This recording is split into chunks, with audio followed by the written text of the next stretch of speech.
આજના આ કાર્યક્રમમાં ઉપસ્થિત મુખ્ય મહેમાન શ્રી કનુભાઈ પટેલ સાહેબ તથા શિક્ષણ નિયામક આપણી શાળાના પારસભાઈ કાલરિયા સાહેબ, આચાર્ય સાહેબ શ્રી પ્રવીણભાઈ તેમજ કેએમ કોઠારી સ્કૂલમાંથી પધારેલા ડીડી પટેલ સાહેબ, કેળવણીકાર રાજેશભાઈ તેમજ એમની સાથે પધારેલા અખિલેશ કુમાર, અર્ચનાબેન ગજેરા, આપ સૌનું હું હૃદયથી આવકારું છું. આજના સમયમાં સ્કિલ શિક્ષામાં ઘણું મહત્વપૂર્ણ કામ થયું છે ને થઈ રહ્યું છે. આપણી શાળા સ્કિલ શિક્ષાની સાથે શિક્ષાના માનવીયકરણ પર પણ આપણે કામ કરી રહ્યા છીએ.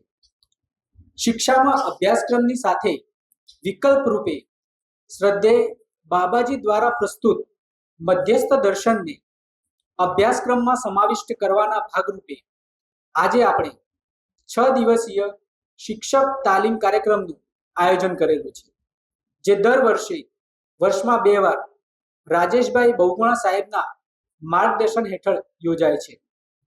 હાલના અભ્યાસક્રમને કેવી રીતે ચેતના વિકાસ અને મૂલ્ય આધારિત બનાવી શકાય, આ વર્કશોપમાં અભ્યાસક્રમનું વિશ્લેષણ કરીશું અને મૂલ્ય શિક્ષણ આધારિત કેવી રીતે બનાવવું તે માટે સંવાદ તેમજ હેન્ડ્સ ઓન પ્રેક્ટિસ ડિઝાઇન કરીશું. હું વિનંતી કરીશ પ્રવીણભાઈ સાહેબને કે તેઓ આવે અને આવેલ મહેમાનોનું શાબ્દિક સ્વાગત કરે. પ્રવીણભાઈ સાહેબ.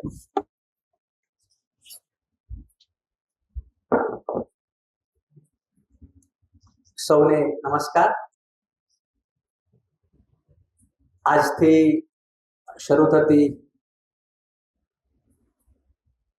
શિબિરમાં પહેલા જ દિવસે અહીંયા આપણી વચ્ચે ઉપસ્થિત આજના અતિથિ સત્કાર સમારંભના અધ્યક્ષ વચુદાદા હતા, પણ થોડા અનિવાર્ય સંજોગોના કારણે આવી શક્યા નથી, તો એમને પણ હું યાદ કરું છું. એ પણ આપણી સ્કૂલના પ્રમુખ છે અને સતલાસનાની અંદર શિક્ષણ અને આરોગ્યની વાત આવે એટલે હરેકના મોઢે બચુ કાકાનું નામ આવે, એટલે એવા બચુ દાદા સાથે કનુભાઈ પટેલ, તેઓ આપણા ટ્રસ્ટી, આપણા મંડળના સેક્રેટરી મંત્રીશ્રી, સાથે કેએમ કોઠારી હાઈસ્કૂલ અહીંયા સતલાસના તાલુકાની અંદર આપણે બધા જાણીએ જ છે, બહુ સરસ તાલુકા લેવલે સરસ કામ થઈ રહ્યું છે. એવી સ્કૂલના આચાર્ય શ્રી ડીડી પટેલ સાહેબ, કેએમ કોઠારી હાઈસ્કૂલ સતલાસના, સાથે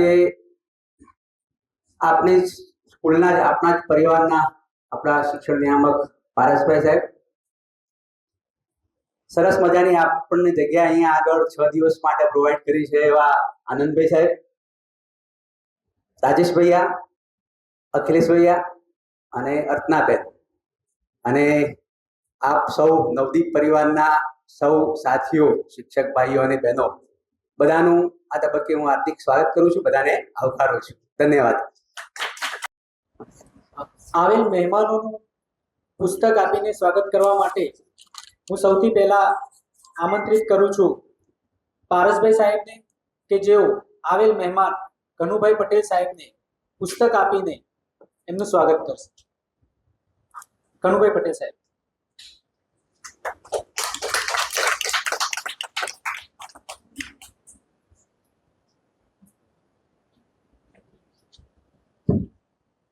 કેએમ કોઠારી સ્કૂલના આચાર્ય સાહેબ શ્રી ડીડીભાઈ પટેલ સાહેબનું સ્વાગત પુસ્તક આપીને આપણી શાળાના આચાર્ય શ્રી પ્રવીણભાઈ સાહેબ કરશે.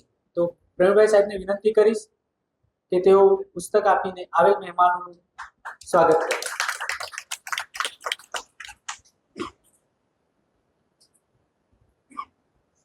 સતલાસના વિભાગમાં આનંદભાઈ પટેલ સાહેબનું સ્વાગત આપણી શાળાના આચાર્ય શ્રી વસંતભાઈ સાહેબ દ્વારા કરવામાં આવશે. તો વસંતભાઈ સાહેબને વિનંતી કરીશ કે તેઓ આવે અને આનંદભાઈ સાહેબનું પુસ્તક આપીને સ્વાગત કરે.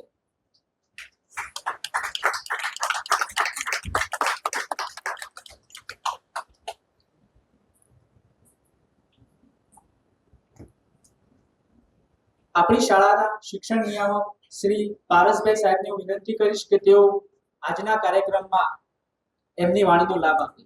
પારસભાઈ સાહેબ. નમસ્તે બધાને. અને સૌથી પહેલા તો માફી માંગુ છું બધાને કે મારા કારણે છે થોડુંક લેટ થયું. ફ્લોર ઉપરથી આવવામાં છે લેટ થયું, એના કારણે બધાને રાહ જોવી પડી. હું જ્યારે વિદ્યાર્થી હતો ત્યારે ઘણીવાર એમ વિચારતો કે કોઈ પણ આવા પ્રસંગો હોય એમાં છે મુખ્ય મહેમાનો છે એ મોડા શું કામ આવતા હશે, મોડા આવે તો જ મુખ્ય મહેમાન કહેવાતા હશે. એટલે મેં જેમ મોટો થયો ત્યારે એવું નક્કી કર્યું હતું કે આપણે કોઈ દિવસ છે એવું વિચાર્યું નહોતું ત્યારે ક્યારેક કે આપણે આવી રીતના કે સ્ટેજ ઉપર જશું, પણ જો જવાનું થશે તો સૌથી પહેલા જઈને બેસશું એમ. અને જ્યારે જીવન વિદ્યા સમજાણું તો ત્યારે એક વસ્તુ એ ક્યાંક સાંભળી હતી કે નાગરાજજી ક્યાંય શિબિર ક્યાંય લેવા જતા ને તો સૌથી પહેલા શિબિર સ્ટાર્ટ થવાની હોય એના એક દિવસ પહેલા એ શિબિરની જગ્યાએ પહોંચી જતા અને અહીંયાની બધી વ્યવસ્થા છે એને વ્યવસ્થિત જોઈ લેતા, અને એમાં કાંઈ પણ ખામી હોય તો એ ત્યારે છે એ રેક્ટિફાય કરી નાખતા. એટલે એક જાગૃત વ્યક્તિ છે એ વ્યવસ્થાની દ્રષ્ટિએ કેટલું ધ્યાન રાખે મને પાછું જે મેં બાળપણમાં વિચાર્યું હતું એનું છે એક રીતના છે એ પાછું પ્રેરણા મળી કે નહીં આ તો કરવા જેવું કામ છે. અને કેટલું અઘરું છે એ સમજાય છે આજે કે સમયે આવવું હતું. ઓરિજિનલી 2 કલાક વહેલા હું આવી જવાનું તો એ રીતના પ્લાનિંગ હતું, પણ છે અમુક વસ્તુ આપણા હાથમાં નથી હોતી એના કારણે લેટ થયું. પણ દર વર્ષે આપણે ફરીથી પ્રોગ્રામ પર જો ચર્ચા કરીએ તો જે નવા બહેનો અને ભાઈઓ છે ખાસ એમના માટે આ પહેલો પ્રસંગ છે. પણ દર વર્ષે છે એ આપણે ટીચર ડેવલપમેન્ટ પ્રોગ્રામ છે એ રાજેશભાઈ જ્યારથી આપણી શાળામાં છે એ સેવા આપવાનું સ્ટાર્ટ કર્યું ત્યારથી આપણે છે એ શરૂ કર્યો. આ વખતે છે એ આ टीचर डेवलपमेंट प्रोग्राम નું નામ છે भैया के साथ हमने चर्चा करके ये रखा कि हम टीचर ट्रांसफॉर्मेशन प्रोग्राम नाम रखेंगे. टीचर ट्रांसफॉर्मेशन प्रोग्राम नाम इसीलिए रखा कि जो हम एक्चुअली जीवन विद्या के अनुसार तो मानव की ट्रेनिंग नहीं हो सकती ऐसा कहा, मानव के साथ तो व्यवहार हो सकता है, व्यवहार के साथ उसके आचरण में जो परिमार्जन आएगा उसी को ट्रांसफॉर्मेशन कहा. तो यहाँ पे हम टीचर ट्रेनिंग प्रोग्राम या टीचर डेवलपमेंट प्रोग्राम से अच्छा जो शब्द में मिला आप सभी को भी मालूम हो, इसलिए टीचर ट्रांसफॉर्मेशन प्रोग्राम नाम रखा है. और सच में हम जिस तरीके की चर्चा यहाँ पे करने वाले हैं तो जितने मुख्य अतिथि है उनको भी थोड़ा संज्ञान में हो ये चीजें, इसलिए मैं बोल रहा हूँ कि ये 6 से 7 दिन में हम जो चर्चा करेंगे, क्योंकि अक्सर सभी लोगों ने जीवन विद्या परिचय शिविर के बारे में तो सुना है, लेकिन इसको हम शिक्षा में कैसे लाए तो ये एक अलग से एक बड़ा कार्यक्रम है. और राजेश भाई उसमें काफी समय से लगे हुए हैं तो उन्हें पता है कि जीवन विद्या में परिचय शिविर में बात करना एक अलग बात है, उसको फिर हर एक स्टैंडर्ड में कक्षा में बच्चों को किस तरीके से हम ले पाए एना माटे मेहनत करवी एक आखी अलग. એટલે હમણાં જ કેએમ કોઠારીમાં શિબિર લીધી તો શિક્ષકોના પ્રશ્ન હતા એટલે ડીડી સાહેબને મેં કીધું હતું ત્યારે જ કે અમે આવી એક શિબિર કરવાના છીએ, ક્લાસરૂમમાં આ વસ્તુને કેમ ભણાવી એના માટે. એટલા માટે જ એમને ખાસ આમંત્રિત કર્યા કે એમની જેટલી પણ સમયની અનુકૂળતા હોય, એમના શિક્ષકોની અનુકૂળતા હોય તો ખાલી અમુક ગ્લિમ્સ છે એ અમને મળે. એટલે અમારું જે આમંત્રણ હતું એને માન આપી અને આપ સર્વે આવ્યા એના માટે હું પણ આભાર વ્યક્ત કરું છું. અને આનંદભાઈ છે તો આપણા પરિવારના જ સભ્ય છે અને આપણા માટે ગયા વખતે અમે ટીચર ડેવલપમેન્ટ પ્રોગ્રામ સ્કૂલમાં કર્યો હતો તો આ ઋતુમાં થોડોક ગરમીનો પ્રકોપ છે એ વધારે હોય છે એટલે અમને આ વેન્યુ ઉપલબ્ધ થઈ ગયું એ ખૂબ સારી વાત છે. અહીંયા આપણે વધારે એફિશિયન્ટલી કામ કરી શકશું.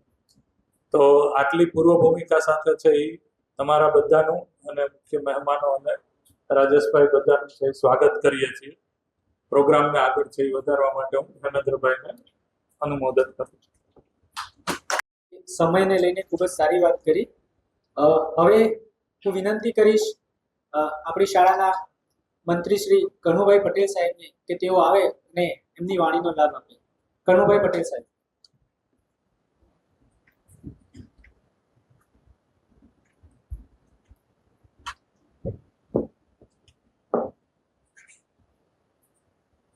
સૌને મારા નમસ્કાર. આજની આ શિક્ષક સંવાદ શિબિરમાં ઉપસ્થિત શાળાના નિયામક પારસભાઈ, પ્રવીણભાઈ, અર્ચનાબેન, અખિલેશભાઈ, રાજેશભાઈ અને મારી શાળાના એટલે કે હું જે સ્કૂલમાં સર્વિસ કરતો હતો એ શાળાના આચાર્ય ડીડી પટેલ સાહેબ અને મારા ખાસ મિત્ર પણ, એમનું હું આ તબક્કે સ્વાગત કરું છું. પારસભાઈ હમણાં સમયની વાત કરી. સમય ખૂબ જ કિંમતી છે. એમને સૌથી પહેલા એમને પોતાની ભૂલ એમને બધાની વચ્ચે સ્વીકારી. અત્યારે આપણે કેટલીક જગ્યાએ જઈએ પણ કેટલાક વ્યક્તિઓ પોતાની ભૂલ સ્વીકારવા તૈયાર હોતા નથી. એમને તરત જ ભાઈ મારા કારણે થોડાક આપણે 10 મિનિટ લેટ પડ્યા, 5 મિનિટ લેટ પડ્યા. એમને વિદ્યાર્થી જીવન તરીકેનું એમને પોતાનું પણ એક ઉદાહરણ આપ્યું.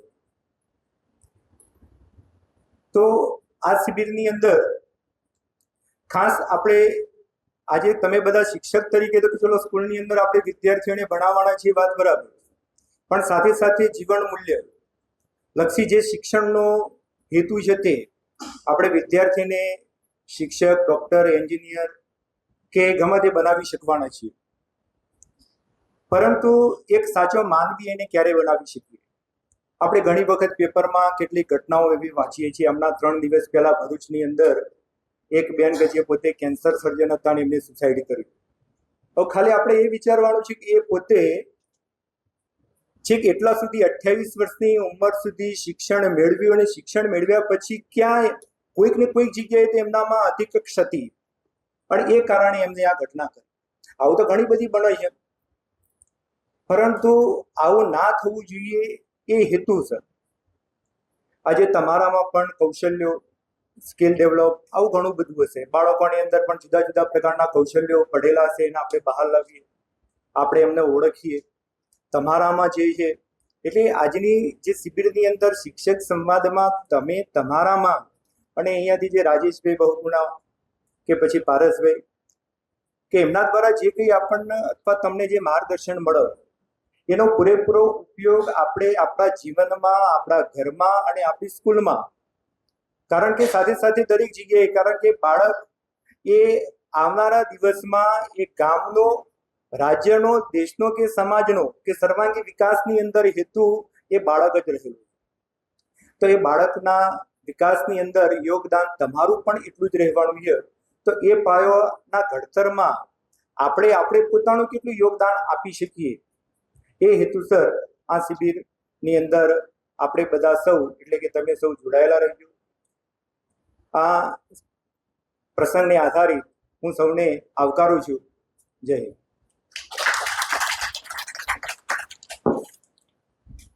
ધન્યવાદ કનુભાઈ સાહેબ. આપે મૂલ્ય શિક્ષાની આવશ્યકતા વિશે જે વાત કરી એ નોંધપાત્ર છે. હવે હું KM કોઠારી સ્કૂલના આચાર્ય શ્રી ડીડી પટેલ સાહેબને વિનંતી કરીશ કે તેઓ આવે અને આપણને 2 શબ્દો કહે. આદરણીય મંચ અને આપ સૌ સારસ્વત મિત્રો, આમ તો જીવન વિદ્યામાં તમારા કરતો હું ઘણો બધો જુનિયર છું, અને તમે છેલ્લા 3-4 વર્ષથી લાગેલા છો અને હું તો હમણાં જ જોડાયો. પણ જે કંઈ જાણ્યું, માણ્યું અને સમજવાનો પ્રયત્ન કર્યો છે એના અનુસંધાને એટલું તો ચોક્કસ કહીશ કે આના વગર કોઈ છૂટકો નથી. બીજી બધી બાબતોમાં ઘણી બધી વાતો આપણે જુદી જુદી રીતે જાણીએ છીએ, જુદા જુદા સ્થાનોથી પણ જાણીએ છીએ, જુદા જુદા વ્યક્તિઓથી જાણીએ છીએ, પણ એનું છેવટે છેલ્લું સમાધાન સ્વીકાર્ય થતું નથી, કોઈ પણ રસ્તે હોય. પણ અહીંયા ઘણા બધા સમાધાનો, જે કંઈ પ્રશ્નો હતા, હમણાં અમે 7 દિવસની શિબિર કરી, તમારી જેમ હું પણ વિદ્યાર્થી તરીકે બેઠો હતો અને પારસભાઈએ શિબિર લીધી હતી. તો જે કંઈ પ્રશ્નો હતા એનું સુખદ અને સરળ સમાધાન મળ્યું અને એના ઉપરથી એટલું તો ચોક્કસ કહીશ કે બાળકોના જીવનની અંદર પરિવર્તન ત્યારે જ આવી શકશે કે જ્યારે આપણે સંપૂર્ણ સમજેલા હોઈએ અને એનું ટ્રાન્સફોર્મેશન આપણી અંદર થશે.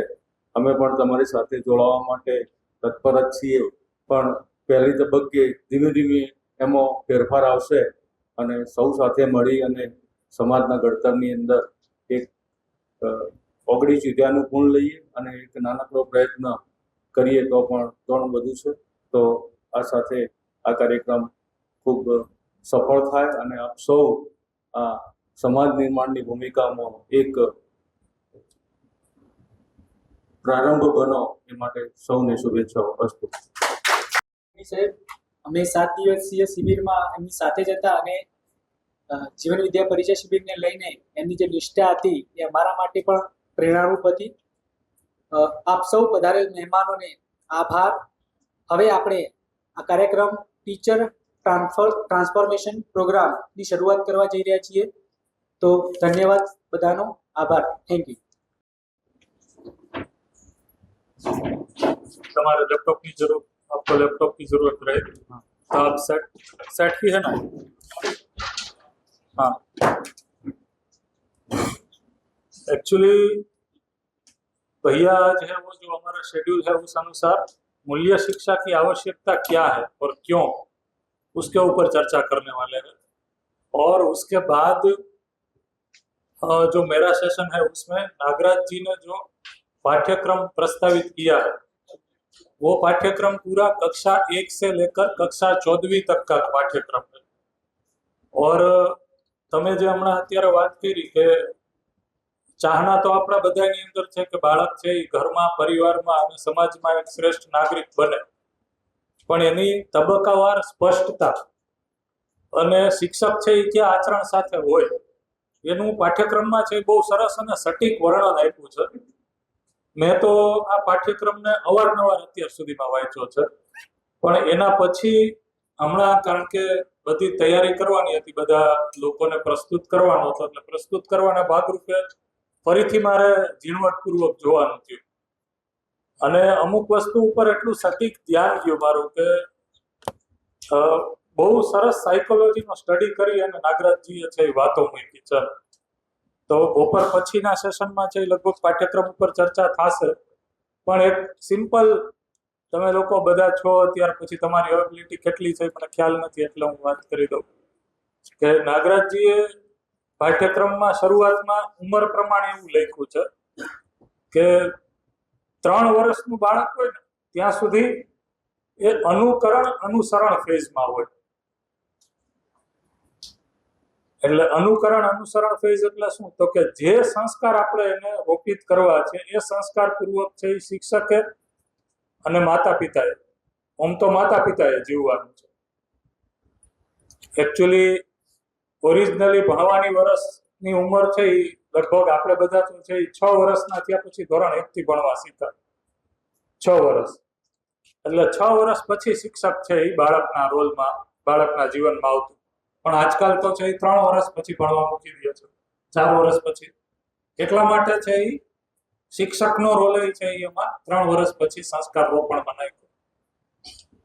અને મેજોરિટી આપણાથી ભૂલ શું થાય છે, પુસ્તકમાં લખેલું છે કે આજે 3 વર્ષની ઉંમર હોય ને ત્યારે આપણે છે માતા પિતા અને શિક્ષક તરીકે ધૈર્ય નથી રાખતા અને અનુસરણની બદલે આજ્ઞા પાલન કરાવવાનું સ્ટાર્ટ કરી દઈએ. તો આજ્ઞા પાલન છે એ સ્વીકાર થતું નથી એ ઉંમરમાં, અને એટલા માટે 3 વર્ષ પછી આજ્ઞા પાલનની ઉંમર છે કે આપણે જે કહીએ એ સમજી અને બાળક લોજિકલી એ કરે. પણ જો પહેલા તમે આજ્ઞા પાલન કરાવવા માંડો, ભાઈ તારે અહીંયા નથી બેસવાનું, આમ બેસ, આ નથી ખાવાનું, આ ખા, 3 વર્ષ પહેલા, તો 3 વર્ષ પછી નહીં થાય એવું સ્પષ્ટ લખ્યું છે પાઠ્યક્રમમાં.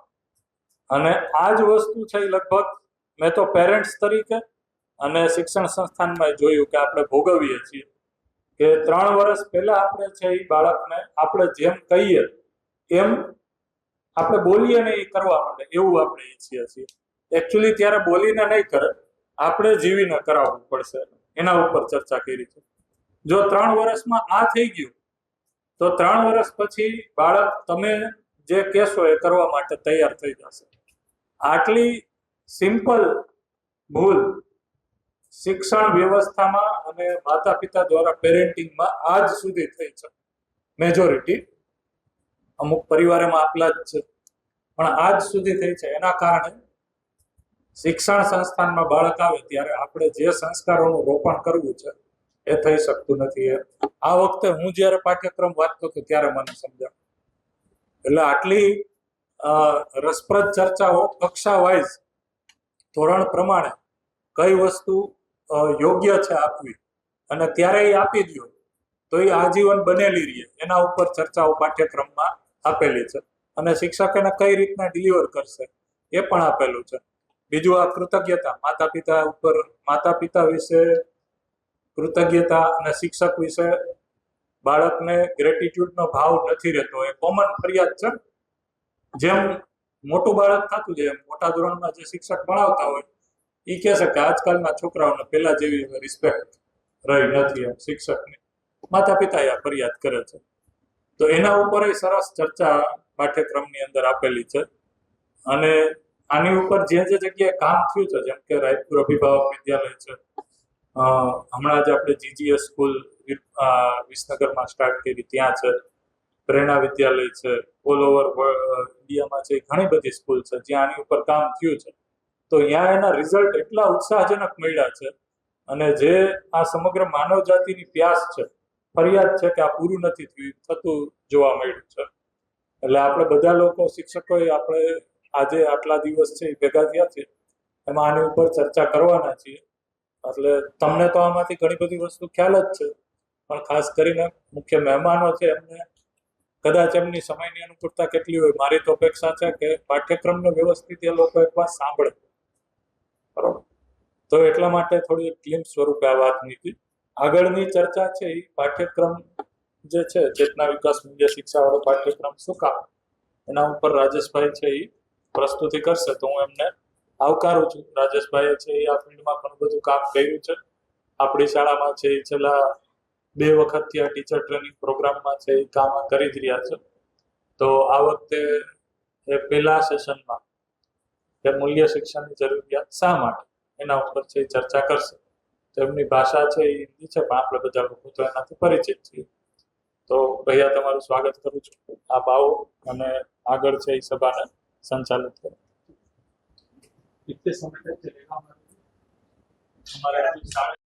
तो हाँ, वो मैं ले लूँगा अभी 2-3 मिनट जरा ऐसे ही। तो आप सभी का स्वागत है और मैं देख रहा हूँ कि हम तो 2-3 बातें जो सबसे जैसे मैं 2-3 शब्द सुन रहा था बीच में, तो मैंने कहा थोड़ा इन शब्दों पे बात कर लूँ। जैसे ये बात आ रही है मार्गदर्शक या मार्गदर्शन, तो ये भी तय है कि मार्गदर्शन उसी का किया जा सकता है जो मार्ग पे चलना चाहता है। और खास तौर पर जब हम किसी एक ऐसे देखिए जैसे हम समाज में शिविर लेते हैं तो वो एक अलग तरह की स्वीकृति के साथ होता है, वहाँ लोग सुनने आते हैं, है ना, तो वो एक अलग तरह का मार्गदर्शन स्वीकार करते हैं। और जब हम किसी ऐसे संस्थागत ढांचे में काम करते हैं जिसमें हम या मान ले जाए जैसे मैं पारस भाई की या प्रवीण भाई की बात करूं कि हम एक संस्थागत ढांचे में जहां हमारे पास कोई अधिकार का पद है ना, जहां हमारे पास कोई निर्देशन देने का भी एक डिजाइन, तो संस्थागत ढांचे में वो निर्देशन और मार्गदर्शन के बीच में अंतर कर पाना बहुत मतलब वो उसके लिए ताकत लगानी पड़ती है।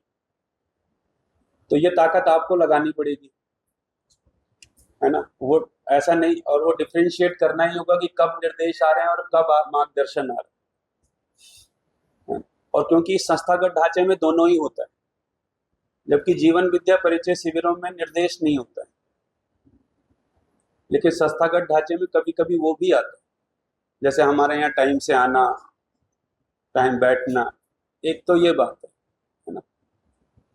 तो खैर ये 5 दिन तो लगभग हमारे 5-6 दिन मार्गदर्शन वाले डिजाइन में ही जाएंगे।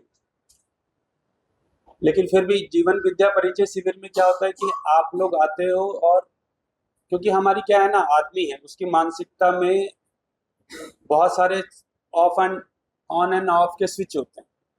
तो शिविरों में एक मोटी मानसिकता तो ये होती है कि अच्छा हमको सोचना नहीं है, क्योंकि सामने वाले को ही सब कुछ डिलीवर करना है, और हम लगभग उसमें सुनने की स्थिति में होते हैं अपनी अपनी मन स्थिति के अनुसार। लेकिन यहाँ हम बेसिकली वो वाले भाव से थोड़ा सा अपने को हटाएंगे। यहाँ पर हम मिल करके कुछ सोच रहे हैं, जबकि वहां प्रबोधन में बेसिकली एक व्यक्ति का सोचना ज्यादा काम करता है। लेकिन तो यहाँ हम थोड़ा उस जिम्मेदारी के साथ हैं कि हमको भी सोचना है, क्योंकि हमको फाइनली इसको एप्लीकेशन में ले जाना है। जबकि जीवन विद्या परिचय शिविर के बाद कोई आपको पूछने नहीं आता कि भाई आप समझे थे तो क्या किया। लेकिन यहाँ इसके बाद फाइनली हम 5 दिन के बाद 6 दिन के बाद वो एप्लीकेशन में भी जाना है। तो हम जो कुछ भी सुने समझे इस पर खूब तर्क करें, संवाद करें, तभी ये 6 दिन हमारे जो है ना कुछ सार्थक होंगे। ठीक है, तो बाकी सारी औपचारिकताओं के साथ अब इसको काम शुरू करते हैं। तो बेसिकली जैसे हमने डिजाइन किया था